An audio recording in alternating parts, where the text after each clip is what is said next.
जान कहते हैं और मोहब्बत की इसी मिट्टी को हिंदुस्तान कहते हैं। ये जो दुनिया में सुनाई दे इसे कहते हैं खामोशी, और जो आंखों में दिखाई दे इसे तूफान कहते हैं। ये जो दीवारों पर सुराग है चाइना, अमेरिका और पाकिस्तान की साजिशों का हिस्सा है, लेकिन इसे तो हम अपने घर का रोशनदान कहते हैं।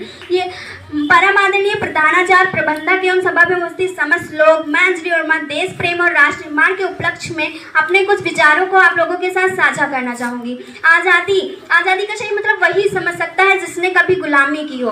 हम लोग बहुत सौभाग्यशाली हैं जो स्वतंत्र भारत में जन्म लिया। यूँ तो आज़ादी की लौ 1857 में ही जल चुकी थी, जो वर्षाण बनकर 1947 में हमारे भारत को आज़ाद कराई।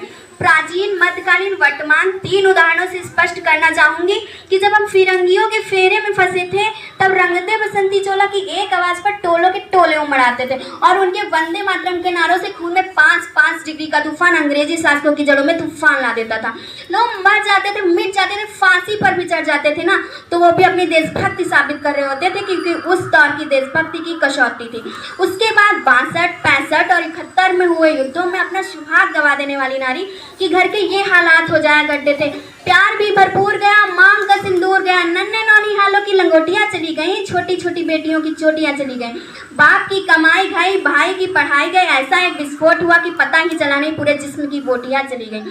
आपके लिए तो एक आदमी मरा है साहब, और मेरे तो घर की रोटियां चली गईं। इस प्रकार के हालात पैदा हो जाने के बावजूद भी एक माँ अपने बेटे को दुश्मनों की धज्जियां उड़ाने के लिए भेज देती है और पत्र लिखकर क्या भेजती है कि अम्मा ने खत लिखा है बड़े ही चाव से, पुत्र मेरे ना घबरा जाना, 1 इंच भी पीछे ना चाहे इंच कर जाना, चाहे इंच कर जाना।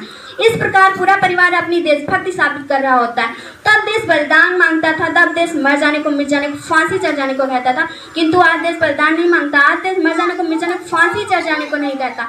मेरे विचारों में जो अपना काम पूरी मेहनत, पूरी ईमानदारी, पूरी लगन से करे वही सच्चा देशभक्त है। मैं नहीं मानती कि व्हाट्सएप और फेसबुक की डीपी को 3 रंगों में रख लेना देशभक्ति है। यदि आप कहेंगे साल में 2 बार हाथों में तिरंगा ले लेना देशभक्ति है, तो मैं पूछना चाहूंगी फुटबॉल में रहने वाला वो बच्चा ट्रैफिक की छांव में नंगे पांव में तिरंगे बेच रहा होता है, क्या आप उसे उसकी देश समाज में जीते हैं जहाँ लड़कों से बात करता देख भाई हड़काते हैं और वही भाई अपनी गर्लफ्रेंड के किस्से घर पर हंस हंस कर सुनाते हैं?